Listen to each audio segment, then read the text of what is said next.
Адам нәжісі 220 мың евро тұрады ма? Я дұрыс естідіңіз, бұл болған оқиға. Итальяндық суретші Мацони өзінің нәжісін консервный банкаға салып, оны 30 грамм алтын қанша тұратын болса, бастапқыда сол бағамен сата бастаған. Оған сұраныс жоғарылағаннан кейін ол ең соңғы өзінің банкасын 220 мың евроға сатқан.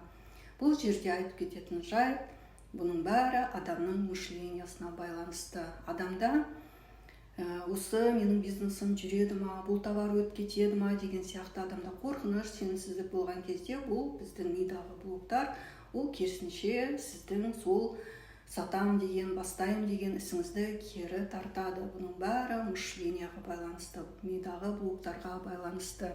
Егер сізде осындай ісіңіз жүрмей жатса, немесе товарыңыз өтпей жатса, жұмысыңыз жүрмей жатса, бұл жерде сіздегі блоктармен жұмыс жасау керек. Өзіңіздің қорқыныштарыңыз, өзіңіздің сенімсіздіктермен жұмыс жасау керек.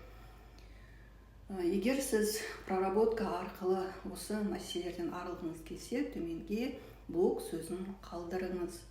Алла бәрімізге бірдей мүмкіндік беріп қойған, тек қана өзіміздің сол қорқыныш, блоктар, әртүрлі өзімізге сенімсіздіктер арқылы біз өзімізді кері тартамыз. Назар аударғаныңызға рахмет.